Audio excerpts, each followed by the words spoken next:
for people who weren't able to join, they can still actually participate in terms of watching it back. So over to you, Paul, now, if you want to go through the agenda. Yes, thank you. Thank you for the reminder that I was meant to press the record button too. I've got everything else ticked off except the record button. So yes, we are recording now. Yeah, thanks, Diane. Hello, everybody. I think I managed. Well, I've met some of you at the P2P sessions back end of last year, and at the annual conference as well. So some of you may recognise me. If not, hello, and welcome to P2P session. Looking forward to getting to know you all a little bit better. We've condensed this to an hour because online meetings can be a challenge. So we've got an action-packed, fully packed agenda. We'll try and get through it all in an hour. I don't have a hard stop at 12 o'clock, so I'm happy to carry on if other people are, and we're getting best use of that time.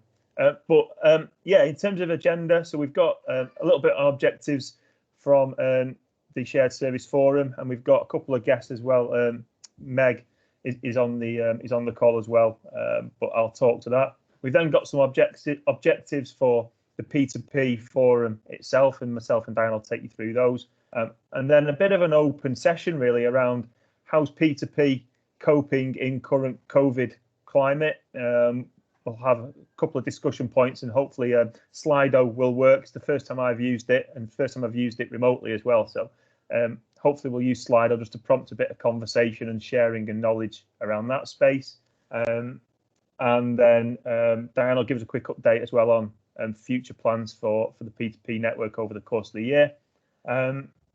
Then we've got an intro from Mark Staniford. We did have him on the agenda for a full-on session, but given time, he's just going to do a quick intro, and we'll set up a bite-sized chat with Mark separately. And we've got Barbara as well from Places for People, but I think Diane's going to give us a bit of an intro to that. And then we'll open up the floor for AOB. So hell of a lot in there to get through in an hour.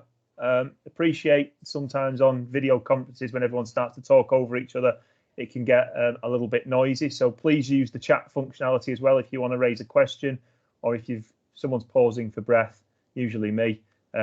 Please feel free to jump off mute and chip in. Is that okay with everybody? Yeah. Good stuff. So very quickly then, objectives for the Shared Service Forum for 2020 and how we as a P2P forum can maybe help. So rather ironically, I think there was a challenge set which was to move us to a more digital, flexible forum anyway. I think COVID may have slightly accelerated some of that activity, but we'll certainly see how online forums work. And you might be able to hear in the background, it's working really well for me because I've got a 4-year-old who's now just run into the room. So hey, it's the world we live in at the moment, isn't it? And then yeah, we are recording this, and we'll be able to create information and content online as well, so people will be able to look back at this, ask any questions, or if they weren't available to join, at least we can share that. And I believe it's 10 years as well for Shared Service Forum this year, so there'll be a big push as we get closer to the end of the year and the annual awards event around 10 years of shared services and what it's helped us achieve and deliver around some of that stuff.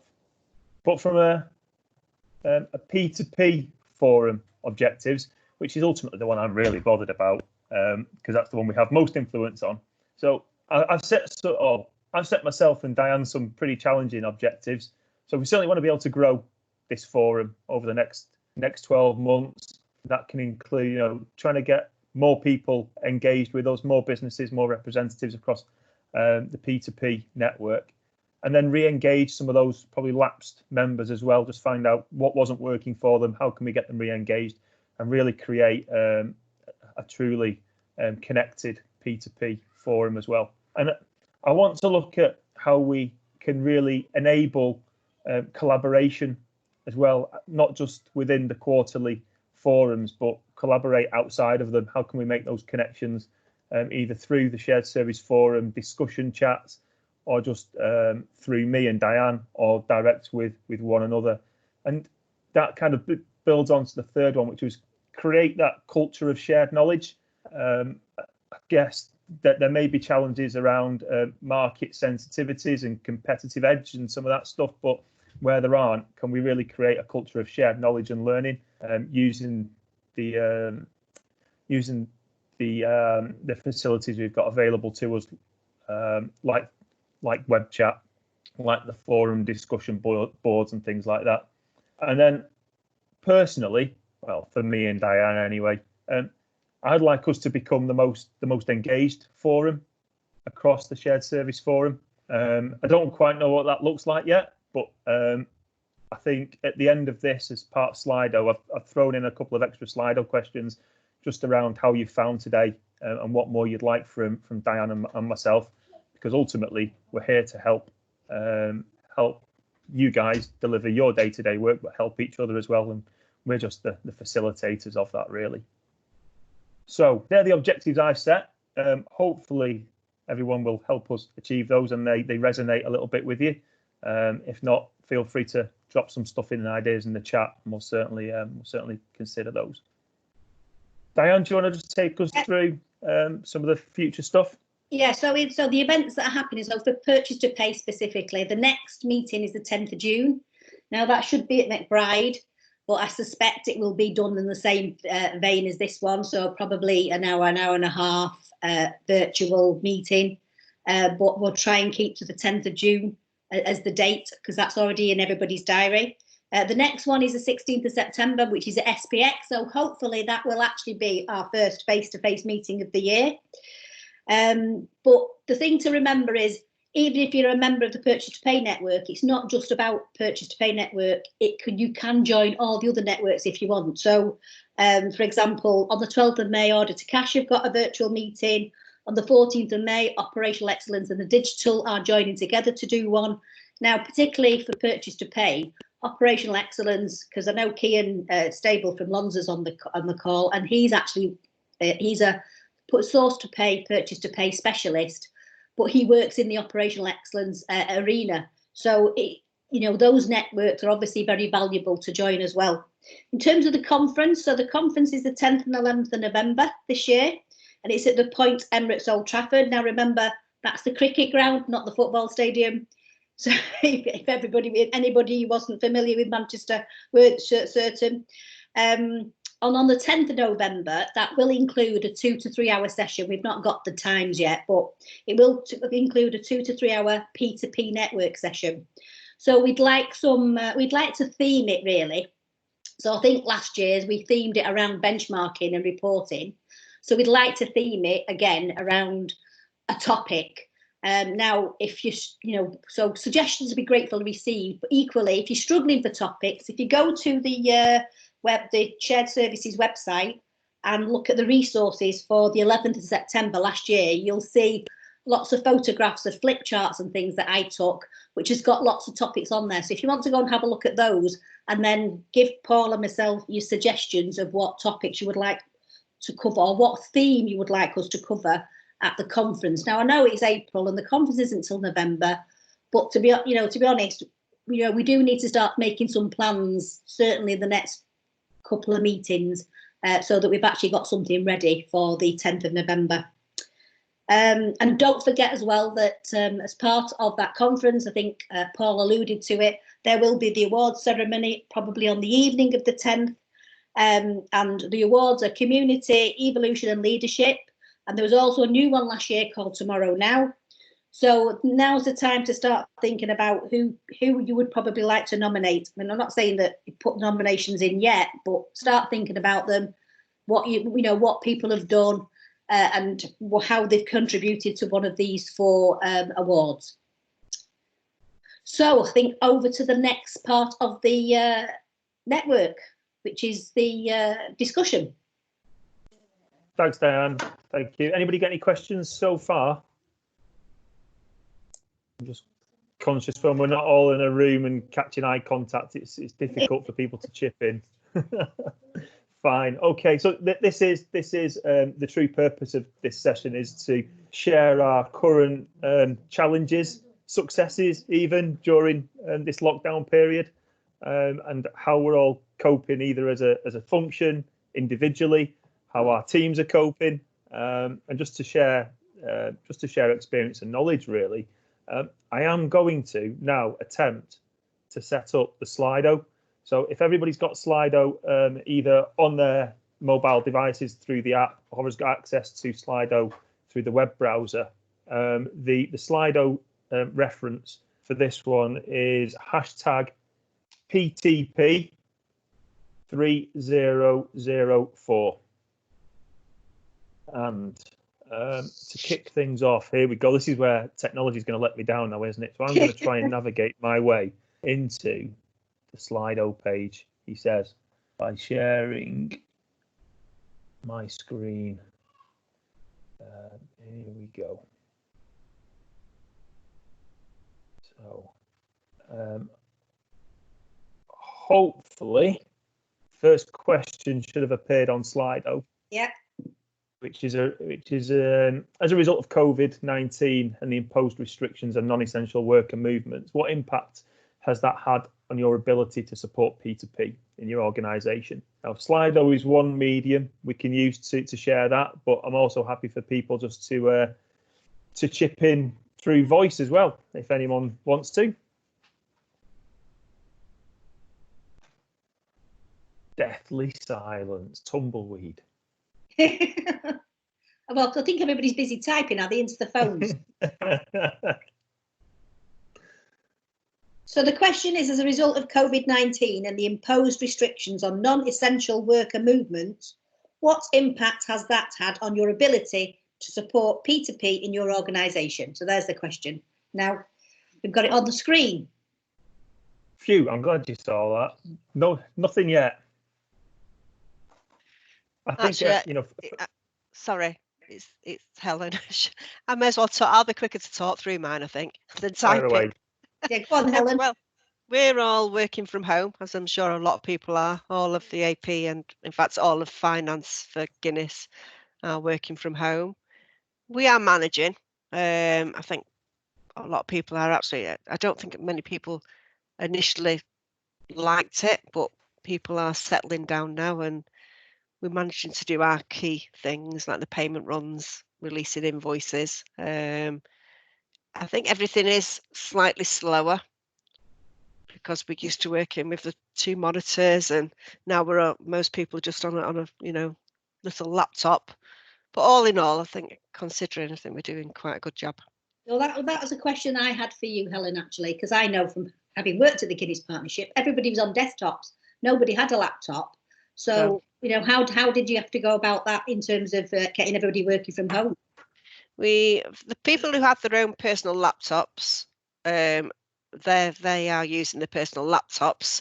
Some people either didn't have one or the laptops weren't very good. So Guinness have provided everyone with laptops and headsets. So in terms of if you're using your own laptop, have you to, be vetted for security, to be able to get through security and things? We have to log on through the mobile pass. Right. So yeah. So it is secure. But quite a few people are working on. I'm working on Guinness laptop. Barbara's on a Guinness laptop. A lot of the teams and a lot of people within Guinness are working on Guinness laptops. Because so that was something, presumably, as part of your business continuity, you have to think about in terms of the fact that normally everybody's just on a desktop. They get up from their desk at the end of the day and go home. Yeah. Can't actually work from home, whereas now they have to. Yeah. I mean, to be honest, I think a business continuity, I don't think anybody ever thought of this scenario. I think it was more along the lines of, if you can't get into that office, maybe work from another office. Nobody knew this type of thing was coming, did they? So I think it was all, I mean, I'm sure they had some laptops in, but they had to order quite a lot of laptops to dish out to people. I'm just looking at the responses that are coming in, and that seems to be quite a common theme around actual kit and people having laptops and access to systems from home. And I know there was a national shortage of laptops at one point, so it was those organisations that I think reacted first and quickest to secure that stock, probably benefited the most. Paul, it's Martin. The government admit that they directed Lenovo and Dell to direct all their laptops to NHS. So we had 150 laptops which had been on order for a couple of months, which we couldn't get delivery of because they got diverted into the NHS network. So that was pretty difficult as well. Wow. I think that comes back to it was just mentioned around the business continuity planning as well. And I did have a question on here around, I'll tell you what, why don't I fire off that business continuity question in Slido now? So ultimately, did people have a business continuity plan? And then the follow-on question to that is, was it fit for purpose? I can talk for my own function and our organisation. Yes, we had a business continuity plan. 2 years ago, we ran a business continuity scenario, which was a mass pandemic. But I think it was Helen, I think, mentioned then actually our scenario played out that we would just move to a different office. What it didn't really account for was not being able to access an office, which was a bit of a shock to us when we were told that, no, you're not coming into the office. Yeah, I mean, sorry, it's Helen again. Yeah, we also took in to the fact of if we didn't have a system, how do we make our payments? So that was also one of our business continuity plans, but obviously, like I say, not this one. So I've got around business continuity plans. Did anybody actually test them? Because I know we did a test and made everybody work from home one day, and then from that we did a survey about it. Did people have Wi-Fi? Did people have dual screens, etc.? And we found out that, for example, one person just didn't have Wi-Fi at all. So we provided them with a mobile phone so they could then use a hotspot from the mobile phone. So I just wondered if anybody had actually tested the business continuity plans before all this went ahead. Should I speak? Sorry, I feel like I'm taking over the meeting. Yeah, we did. It was just at the beginning of all, when we started realising there was an issue. So everyone from the team either took home a laptop or tried to access from their own laptop to make sure we can get on access all the different systems. We also sent out questionnaires of what equipment everybody had at home, and we also had one person who didn't have broadband. Yeah. So they've now got a dongle. They work with a dongle and it works perfectly fine. Yeah. Hi, Eloise from Murphy's. Yeah, we done a test just in the finance department, which benefited the rest of the business really well because it highlighted a few issues that we wouldn't have known about had we have not done a test 2 weeks prior to the lockdown happening. It highlighted an issue in the payroll department that they couldn't access the system that they used to do the payroll. So then when the lockdown happened, all that was in place and everybody was able to work from home without an issue. We've actually got our desk phones transferred to a software that we've had put on all our laptops, so that if one of the suppliers ring our desk phone, it transfers to our laptop through this software that we've got. So, and we can call out on it, we can, take calls on it, we can have conference calls on it. So it's really good that because the suppliers are ringing, obviously chasing payment now with what's happening. So yeah, our test went really well. We do, so it's Becky at Boots, we do annual testing of loss of building, but similarly, like Paul was saying, we're not quite prepared for loss of people in this way. So we have loss of people, loss of building, loss of IT, and we do annual walkthroughs. But the loss of people thing was kind of that there'd be a reduced number of people in the same location kind of thing. We'd not really accounted for preparing for social distancing. And funnily enough, our walkthrough was supposed to be happening, I think it was like March the 13th or something. So it was all a bit frantic, going, right, we need to get this happening. And then eventually that actually got cancelled because it got superseded by the real thing. And I was running around trying to get Experian Payment Gateway working on laptops, which we've discovered is a real issue. And everyone in IT was saying, I don't know why you're getting so stressed about it. They're not really going to send everyone home realistically. And I was going down, stomping at desks and all sorts. But then a couple of weeks later, I was proved right. So luckily, we managed to get it sorted. But it was only by chance and kind of sheer determination, because even in the business, there was not consistency about how realistic the threat was. That's quite interesting, that, Rebecca, because we're an EPG user as well, and we know the level of security and encryption wrapped around EPG to the fact, or to a degree, that we are limited to how you can access EPG outside of our corporate head office. Our IT team were really quick to respond to our concerns around how do we lift those restrictions to allow people to do what they need to do remotely. And so we had quite a different reaction from our IT support teams. And you won't hear me very often bigging up our IT support teams. I'm sure, like every other organisation, sometimes they feel like they're in a competitor, not the same business. But they were so quick to react and respond and divert resource to making sure that we could continue to operate remotely. I couldn't praise them enough in the 2 weeks, certainly leading up and the week after lockdown.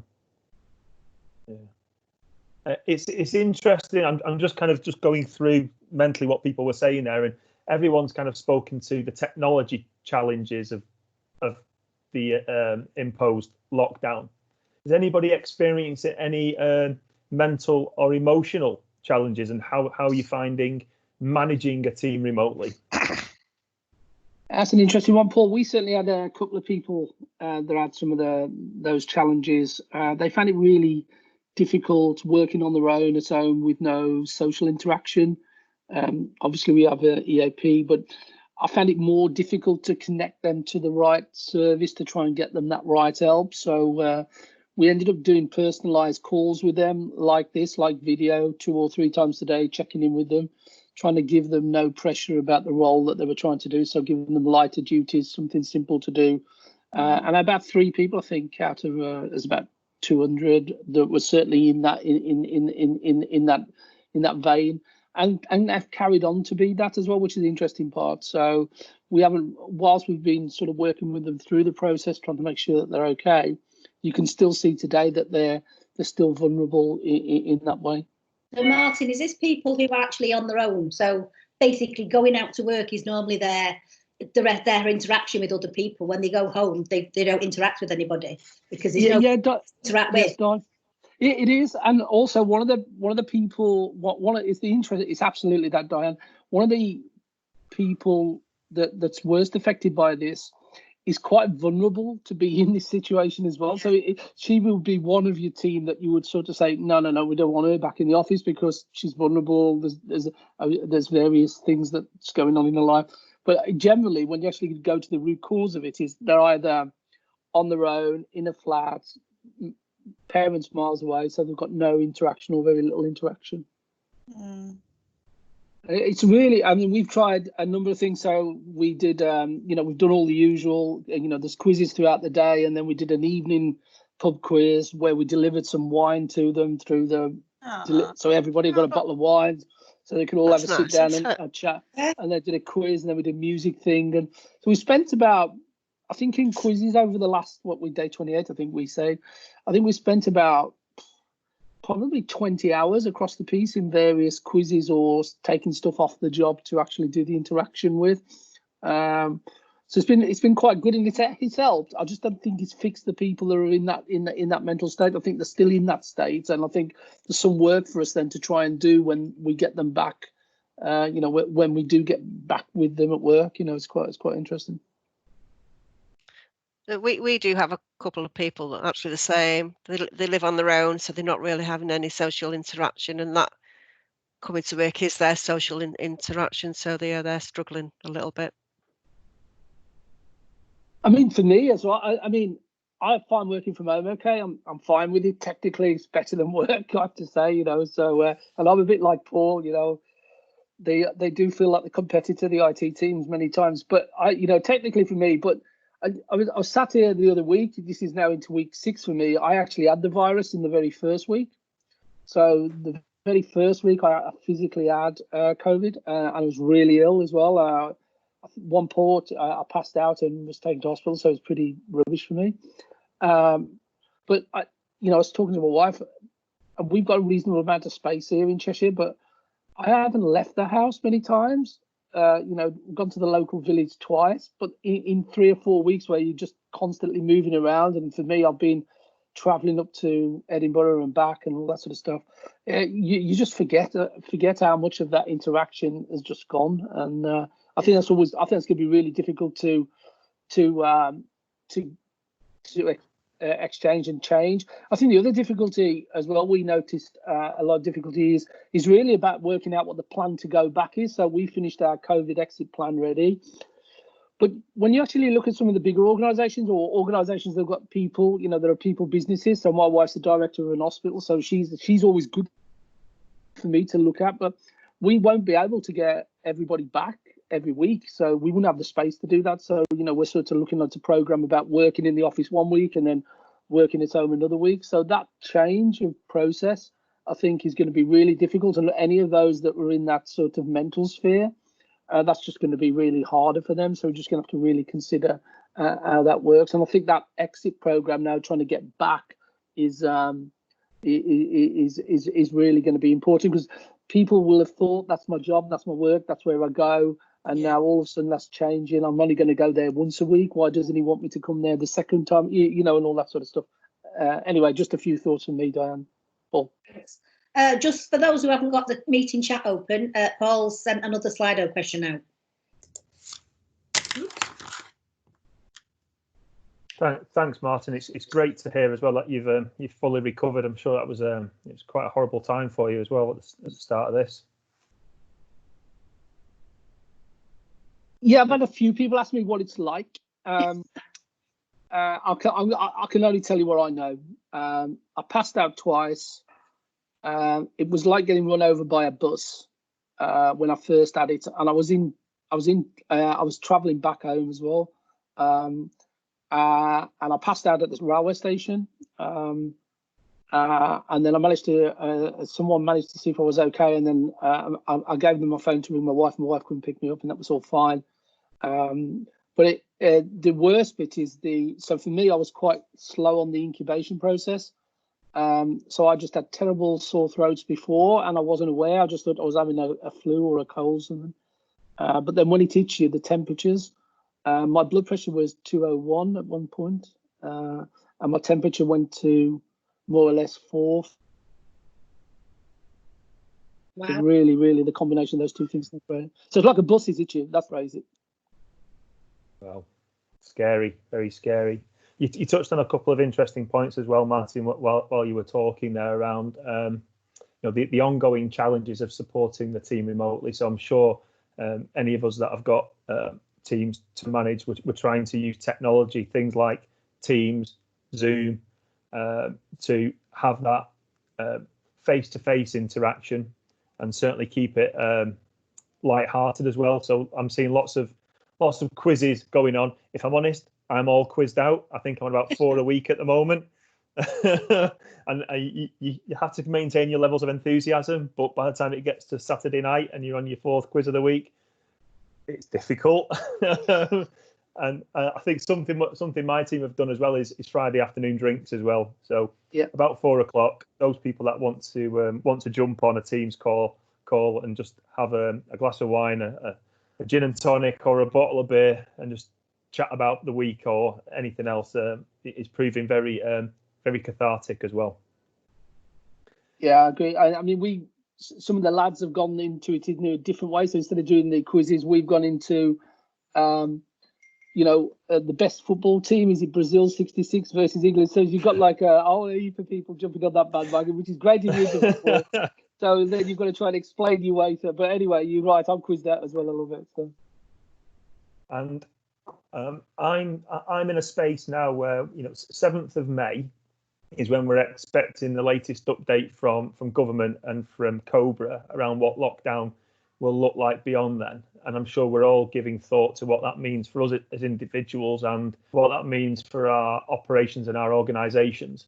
But I'm also thinking longer term around what lessons can we learn from this imposed lockdown, that you might want to take the good stuff and continue to use that. So a real simple example, and I'd be interested to hear what everybody else thinks around this.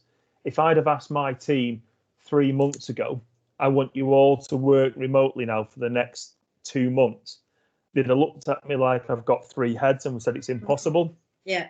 We've proven it's not impossible and it can be done, but at what cost? And I think I'm now in a space of how much of what we've got today should become the new norm. I'd be interested to see what other people think. We have the same subject. So I think, like a lot of you, so we had a place which was, I don't know, a quarter of a mile away where we got 50 seats. That was just never a possibility. So that BCP plan has driven us into a new normal. And it's a question that a few of us were talking about last week is, will we ever go back to the office as was, and if it practically, some of the practice. So I know a guy, I got a good friend who runs shared service centre in the centre of town, and I know that cost them £3 million in the centre of town. And question is, can I do that for less now outside? So there is some sort of P&L practicality about, can we change this model? And then when you look at I thought it was a really excellent, I haven't got it to my fingertips, although share it, but it's a really excellent one by the shared service, the other shared service organisation, that says that organisations will now want to accelerate deployment of more automation to make sure that working from home is easier. So it's quite interesting that organisations are already saying that's their number one priority now, as opposed to trying to make sure anything that's happening at home. So complete change of priority. I think there's some key things that I've seen over the last few days. So there's a question here on chat from Sally about mainly we can't contact suppliers for banking verification fraud checks. So how are we getting around that then, Sally?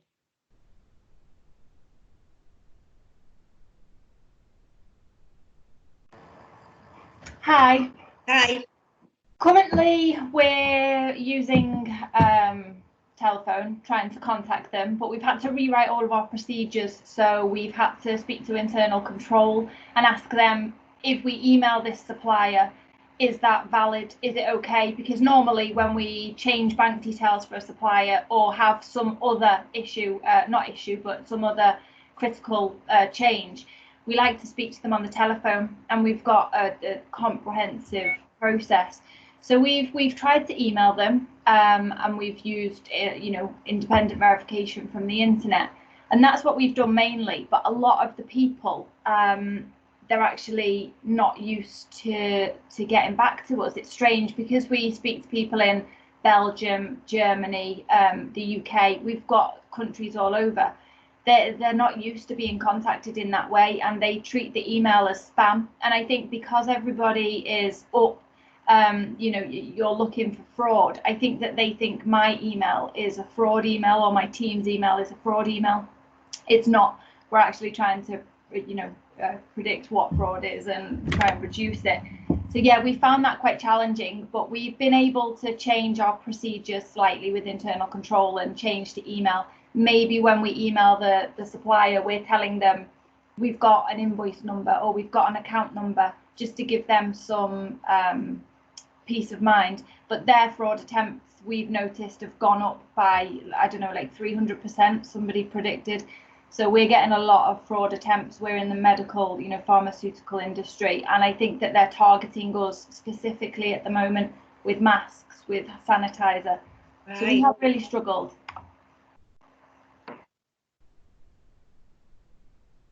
think that's it's a really good point, Sally, and well made. A lot of the stuff my team do around vendor master file and verification is done over the phone and not through email. And whilst you can mobilize a team to work from home quite quickly with laptops and access to systems, when you start making phone calls from personal mobile devices asking a supplier to verify bank details, those conversations get very difficult.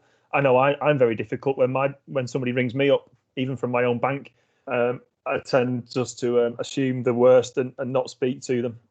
I think someone mentioned earlier on one of the Slido questions as well, and I'm sure this is playing out on lots of other with lots of other members as well. The number of suppliers that historically have been paid by cheque, who now all of a sudden want to be moved onto backs or chaps.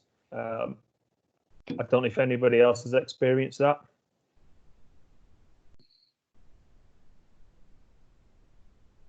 We're Helen from Guinness. We're not printing checks at the minute because we're not allowed to go into the office. We have to print our checks out in the office, and we're not allowed to go in the office. So we're not printing checks out. So we are contacting then suppliers to go through bank security checks. But we do our bank security through email and phone. Yeah. So a bit of both, really. We ask them to provide a pay-in slip with the details, their bank account details, or a void check, or failing that, a snip of the bank statement. But it does seem to be a bit more difficult in contacting people currently. How are you getting around making payments to your tenants and things? You know, like refunds and things, Helen.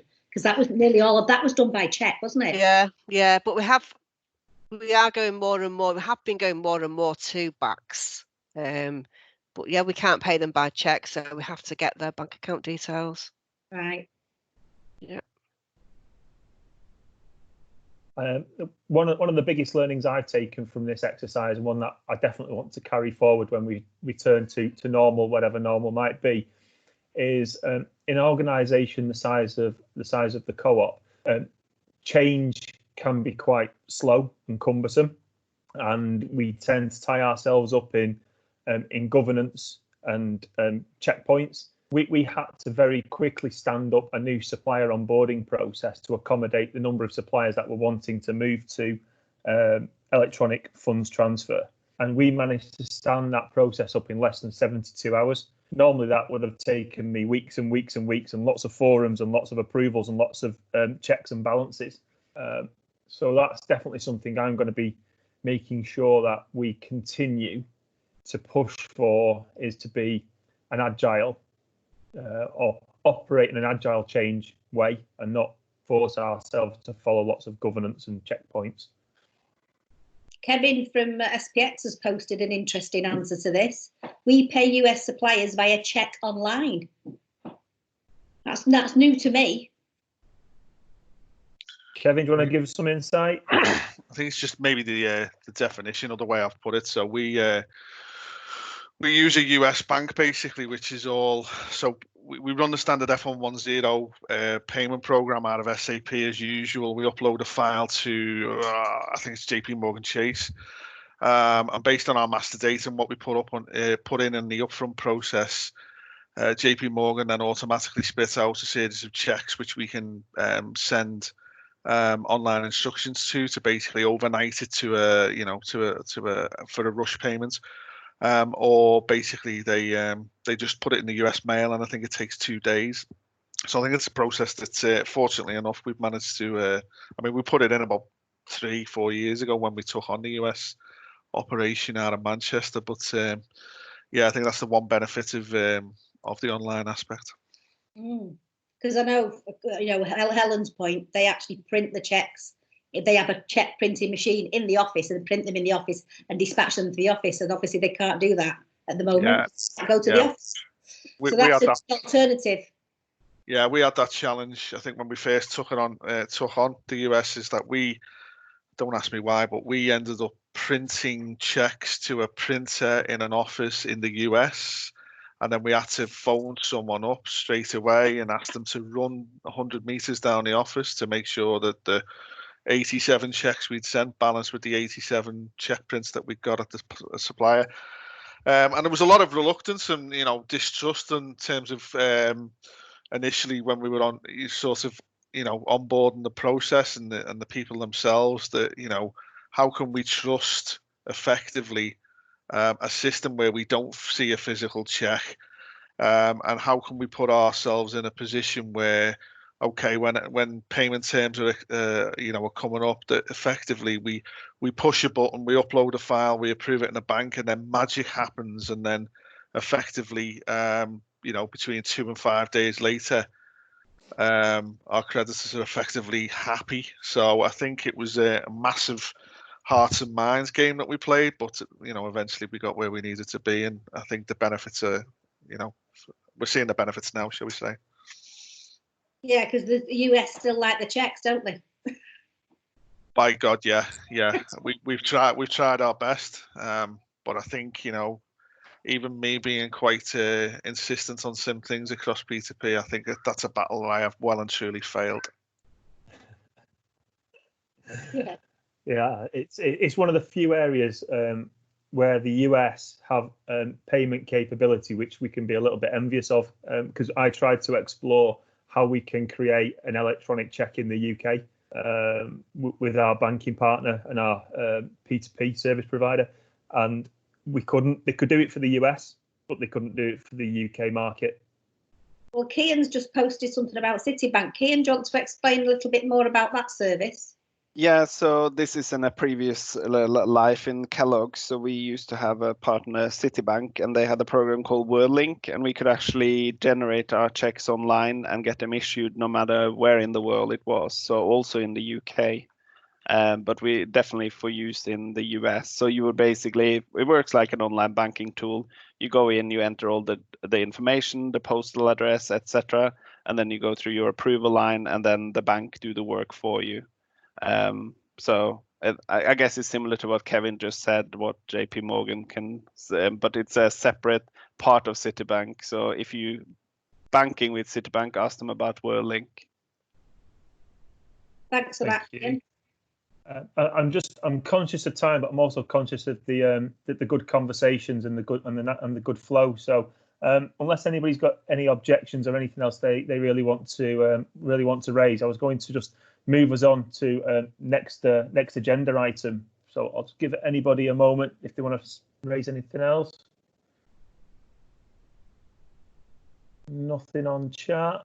Nobody speaking up. Fine. Okay. So I think we've got. I said we've got Mark Staniford on the call as well. We'll hand over to Mark in a moment, and I'll. Hopefully technology won't let me down, and I'll bring up Mark's slides, and Diane's just going to give us a bit of an insight as well into places for people. But Mark, shall I hand over to you and you can just give us a quick whistle-stop tour? Sure, yeah. So welcome everybody. Wanted to talk to you today about the last 13 months of my life and the challenges I've had to overcome in my new role at Securus. So first slide, a bit about myself.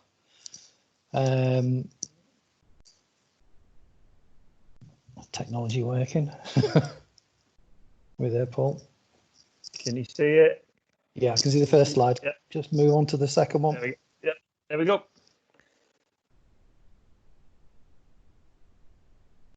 Don't think it's jumped yet.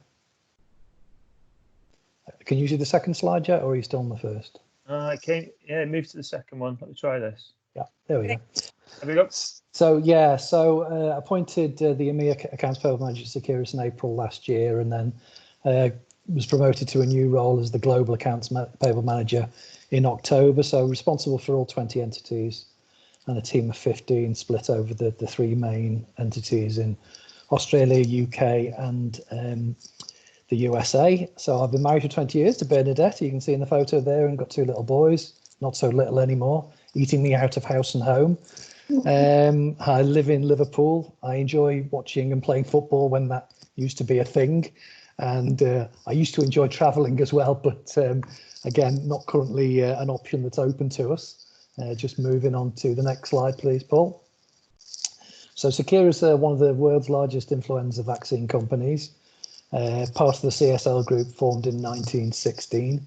Just before the Spanish flu hit, actually, in 1918, which we're all experts on these days. We've got a revenue of 8.5 billion last year, headquartered in Melbourne, Australia, and we've got around 25,000 people in 20 different countries. Okay, so my priorities on joining are up on the screen there, and the first challenge that I found was my boss and his boss, who I'd interviewed with, had both left the business by the time I started, which was a great start, I thought. So Although I think that might have been a bit of a blessing in disguise, and I'll come on to that a bit later. So I got to work on these 6 points to try and get up to speed as soon as I could. And, you know, there's nothing on there that's revolutionary or that you won't have seen before. But I felt that talking to the key stakeholders, putting some structure in place would give me the best understanding of the tasks that lay ahead. The 2 key documents I designed were the issues log and the KPI suite. So the issues log, again, it's just a sort of standard list of all the problems that we were encountering, which I would then review, assess the impact, give a priority to, assign an owner to, and develop action steps to resolve. This would then form the focus of any meeting going forward. At its height, this was running at around 68 issues. And as you can see now, there's, well, you can't see, it's quite small, but there's around 6 live issues. And obviously we add on, we take off as appropriate. The second main thing was the KPI suite. So I adopted the tried and tested RAG format with the addition of arrows to demonstrate weekly trends. I felt that the key to the success of this document is the old adage of less is more. So we've seen KPI reports that run to dozens of pages. Nobody bothers to read them, and therefore they have no real value. So I felt that a single sheet to encapsulate all the main focuses, it was the way to go. So on the right-hand side, you can see various trend graphs and a small people initiatives update too. Obviously, the granular details are available behind these figures on separate sheets for when I need to dive deeper into the detail. But, you know, this just gives a nice sort of snapshot, which is nice and easy to read. The second page is a project update. Again, it's a snapshot. It does what it says on the tin. It's a simple format. Where are we up to with the status? What are the current actions? What are we doing next? When do we think it's going to be done by? And are there any potential blockers? And then finally, we've got a historical summary. So basically, this is month on month. We're looking at tracking what our progress is, where we were on all the different KPIs, what's getting better, what's getting worse, how we can sort of look at sort of, you know, the key things that we need to focus on. And you know, they'll be the same as all you guys in the team about getting invoices paid to terms, reducing the blocked items, reducing the debit balances, making sure that the team are processing, and we've got a good processing on there. So summary for me really is working at Securus has been an enjoyable challenge where I felt empowered to do things my way without interference, to bring in processes and structures which I knew from my experience worked well. And the business is now sort of seeing the benefits of that. And that's all from me. Any questions at all or any comments? Well, I think from that historical summary there, Mark, you can see straight away that working from home hasn't impacted your productivity. In fact, it looks like it's improved it. Yeah, I mean, it really has. It's quite interesting because I obviously have weekly catch-ups with the daily catch-ups with the team and then weekly catch-ups with individuals.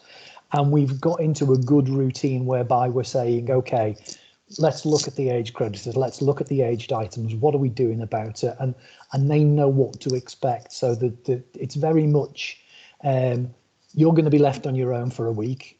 We're going to review this again the week and we're going to see what's moved. And if you need me to help or to escalate, I'm there for you. But I'm not going to be getting in the nitty gritty and doing that. I'm going to be letting you manage your own time. And I think, you know, as has been said on the call, we've had a couple of the guys on the team who don't like being on a single laptop. You know, they're used to the 2 screens, but they've had to adapt, and we've helped them, and we've tried to sort of encourage them and support them and get them to do different things that they're, you know. So it is about making it work. It's not one size fits all. It's about understanding individuals, listening to what they're saying, and trying to adapt to the new normal, which it's become. Mark, I'd be interested to understand, so that the KPIs you're producing are probably measures that a lot of us are quite familiar with. Mm-hmm. But who's your target audience? So for those KPIs, who are you talking to about those KPIs? So they go out to our vice president of finance. They also go to our head of R2R, and they also go to procurement, the head of procurement. So what tends to happen is, because it is quite a nice single sheet, it's not something that people have to dig into quite deep. So they're the three key people who look at it, and then that sets up other conversations which obviously come out of the things whereby, you know, we're not where we need to be. So, but I find it's quite a good, because quite often, if we've all seen those big KPI reports, you open them and there's 20 pages. Who can be bothered to read through 20 pages? You know, it's like, it's great and there's lots of good detail in there, but you don't really want to be flicking through thinking, oh, you know, and especially the very senior people, they just want a quick, you know, the old RAG status is just a quick, that's good, that's not so good, and then we can move on. Yeah. Thanks, Mark. Anybody else got any questions for Mark? Okay. No, got off lightly there, didn't you? Great, I did, yeah. Keeping you on track for the time. Diane, do you want to give us a little bit of an insight into the people for places piece that we'll pick up as a separate? Yeah, so Barbara was quite prepared, and to be honest, this is something that we ask for all members. We'd like contributions from a lot of members. So Barbara was going to talk about two things that have implemented in Places for People, which is no PO, no PO, no pay policy, and also what they've done with purchasing cards, which I think is quite useful, particularly when you're not just using them for T&E, which I know a lot of businesses do. They're actually using them for purchasing from suppliers. So those are the two topics that Barbara was going to cover, and she will cover at a later date. So we'll be looking forward to seeing what she has to say on both of those topics. Excellent, thank you, Diane. So we've got 5 minutes left, almost time to perfection. Don't quite know how I've managed that. So we've got it's AOB now. So any quick fire questions, thoughts, ideas, things that you'd like to add on to the next session. And there are two final Slido questions which I will trigger off in a moment. But those are really around how useful was today, and what was the quality of the content and how we've hosted today, really. So but before I kick those off, anybody got anything they want to add? Yeah, I've got one topic or one question for future, or if anyone can email me afterwards. And it's about blocked invoices, how people track them, who manages them, who chases them, who resolves them. And the key one for me is the KPI. So I noticed that Mark had a KPI for blocked invoices released manually, and I don't know if that's if you use SAP, if it's MRBR or something like that. But I struggle to collect how many blocked invoices we've had for each different area of the business, because within one company we've got different areas. But it's just to open a discussion. I don't have any specific questions right now, but it's something I'm really interested in, because I'd love to report it back very accurately to the business. Thanks, Sally. Let's make sure we capture that then for a discussion topic for the next session around. So it feels like it's a two-stage question. Is it how are we capturing and reporting on the number of blocked invoices, and then what's the resolution process? Yeah, just to find out what other people do. Yep. Yeah. And just for those people who are Oracle users, that will be your invoices on hold. Thanks, Sally. Anybody else? No? Right, in which case then, let me kick off the penultimate Slido question, and I'll just give you all a couple of minutes. That should be live now on Slido. So how useful was today's forum?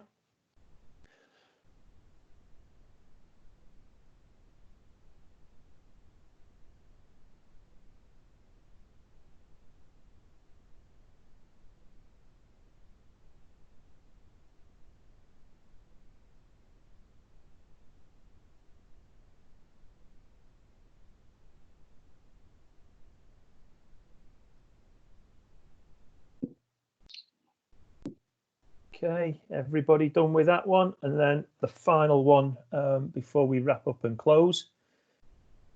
This is just for Diane's own vanity, this one. She asked me to put this one in. She didn't really.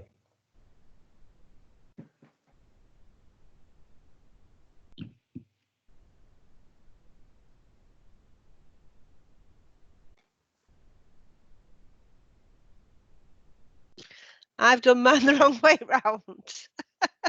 I put it as a 5. Should have been the other way. I'll send it again. You can ignore that one. I'll send it again. Oh no, it's right. 5, right. Oh, you're right. Oh, I'm right. I read it wrong. I was panicking then. Thought I'd put poor. No, I'm not reading the questions correctly, am I? Oh, and thank you to Louise, because she found the call really useful. It was the first time she's been on one, but she's definitely going to attend again. So thanks, Louise. Yeah, excellent. That's the whole You're purpose of welcome. it. Thank you. Paul and Diane, I have some previous connections that might benefit from joining the P2P network. Now, they're not using SAP or Oracle, so they might be a bit shy to begin with, but do we have anything we can kind of tempt them with? So I think we can, because we're not all SAP and Oracle users in here. I've got other ERP systems that I certainly use, which are not SAP and Oracle, and I'm sure we've got other members who are not SAP and Oracle as well.